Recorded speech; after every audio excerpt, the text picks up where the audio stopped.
Battery की problem की वजह से मैंने ये वीडियो दोबारा से, हाफ लेक्चर आपका प्रीवियस वीडियो में है, ठीक है, और हाफ जो है प्रूफ रिमेनिंग जो पार्ट है वो इसमें है। तो हम क्या कर रहे थे, प्रूफ कर रहे थे कि जो कट सेट है वो ऑर्थोगोनल होता है किसके, cut set space orthogonal to circuit subspace. तो उसके लिए हमने क्या लिया था, ए एलिमेंट लिया था कट सेट सब स्पेस से, और बी एलिमेंट लिया था हमने सर्किट सब स्पेस से। तो हम यहाँ तक फाइनल आए थे कि जो कट सेट और सर्किट में होती है, नंबर ऑफ कॉमन एजेस क्या होती है, हमेशा इवन होती है। तो इस वजह से जो कट ये ए है और बी है, इसमें number of common edges even होंगी से EI1 EI2 EIT, ये कॉमन एजेस हैं, ठीक है। तो EI1 EI2 up to EIT ये ए में भी है, और EI2 बी में भी है, और EIT बी में भी है, ठीक है। अगर हम ए एक तरह से क्या है, यूनियन ऑफ कट सेट्स भी है, तो इसका वर्टेक्स सेट भी होगा और इसका क्या होगा, एज सेट भी होगा, ठीक है। इसका कुछ ना कुछ वर्टेक्स सेट भी होगा। अगर यूनियन ऑफ कट सेट्स है तब भी इसका वर्टेक्स सेट तो होगा और एज सेट भी होगा। इस तरह से बी भी क्या है, यूनियन ऑफ सर्किट्स भी है, तो इसका वर्टेक्स सेट भी होगा और इसका एज सेट भी होगा।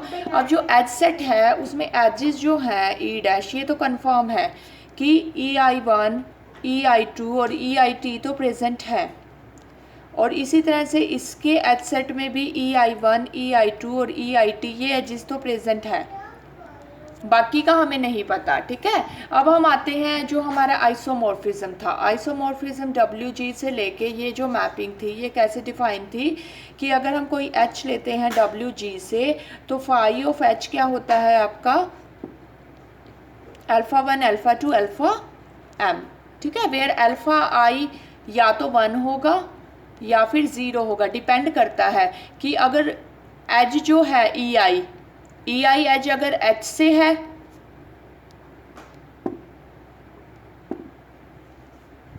ये किस पे डिपेंड करेगा आपका, कि अगर EI एज H से है तो आपका 1 हो जाएगा, अगर EI एज जो है वो H से नहीं है तो आपका 0 हो जाएगा। अब EI क्या है, क्योंकि देखें आप G जो है वो VE NM ग्राफ है, यानी कि N वर्टिसेस है और M इसमें एजेस हैं, तो हमने E1 E2 EM ये वाली एजेस इसकी मान ली, order set of the ages, इसके बेस पे हमने वो मैपिंग डिफाइन की। अब आप यहाँ पे देखें, मान लेते हैं कि फाई ऑफ ए क्या है, एक तरह से यूनियन ऑफ कट सेट्स है, एक तरह से सब स्पेस ही हुआ G का।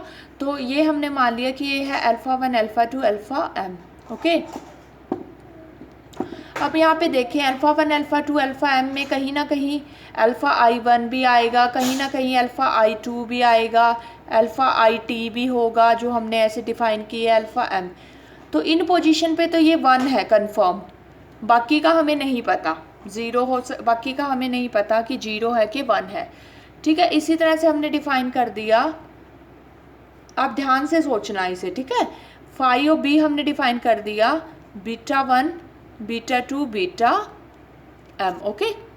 अब आप यहाँ पे देख सकते हैं कि जो αij है वो क्या है, 1 है ना, और J क्या है, 1 से लेके T तक, जो मैंने अभी आपको बोला कि I1 I2 IT ये 1 क्यों है, क्यों 1 है, 1 क्यों है, 1 क्यों है, बिकॉज EIJ जो है वो it belongs to A, common edges था ना, EIJ A में भी है और B में भी है, इस वजह से 1 है। एंड अगर I not equal to B के, ठीक है, यानी कि I not equal to B के, and if K not equal to IJ, ठीक है, I और K not equal to I और J। क्यों, क्योंकि आप ये देख सकते हैं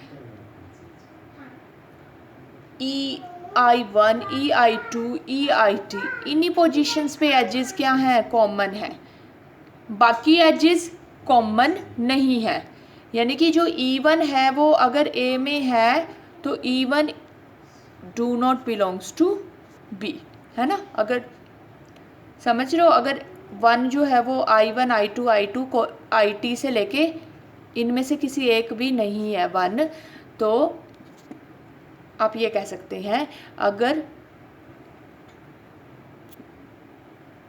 K, if K is not equal to I1, not equal to I2, not equal to IT, ठीक है। K ना तो I1 है, ना I2 है, ना IT है, तो ऐसा होगा अगर EK जो है वो A में है तो EK B में नहीं होगी। क्यों? क्योंकि सिर्फ EI1, EI2, EIT यही एजेस कॉमन है A और B में, ठीक है, बाकी एजेस नहीं है। तो इसका मतलब जो होगा अल्फ़ा K होगा वो क्या आएगा, ये तो 1 आ जाएगा।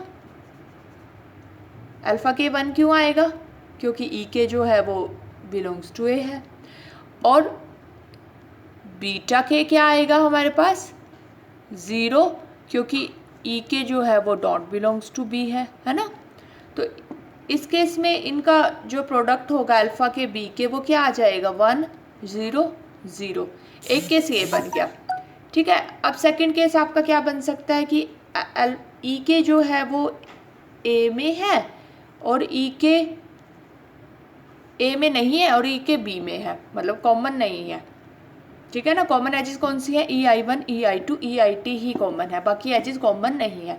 तो इस केस में क्या होगा, अल्फ़ा के आपका 0 और बीटा के आपका 1, जैसे कि मैपिंग डिफाइन है। तो अल्फ़ा के बीटा के ये भी प्रोडक्ट 0 आ जाएगा।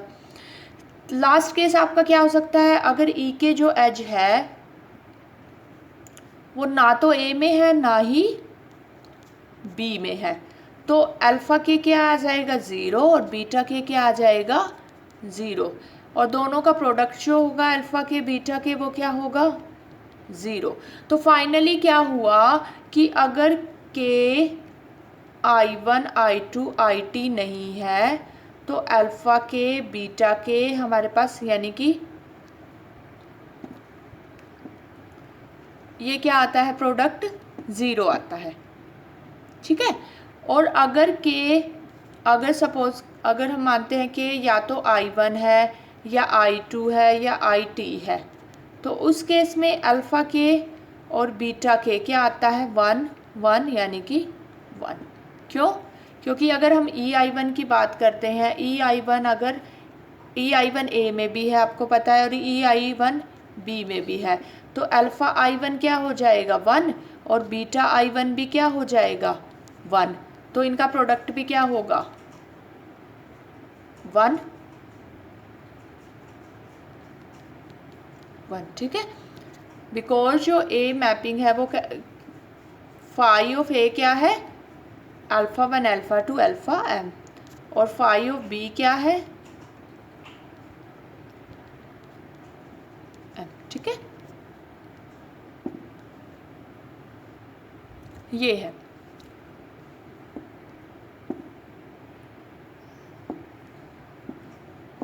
अब देख सकते हैं हम एक्स डॉट वाई क्या आएगा? जो x है वो ये इस पे a, और b जो था वो क्या था? मैप होता है इस पे। तो a dot B equal to क्या है? Alpha 1 beta 1 plus alpha 2 alpha m beta m, okay. तो अब इसे दो पार्ट्स में ब्रेक कर देते हैं।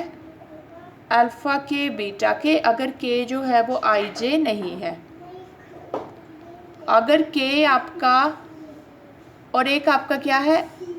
i j क्या है? 1 से लेके t तक,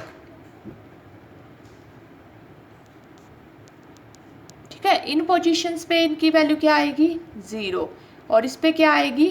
1 1 1, कितने टाइम? t टाइम्स, और t क्या है? एक इवन नंबर है, इवन है तो इस वजह से क्या आ जाएगा?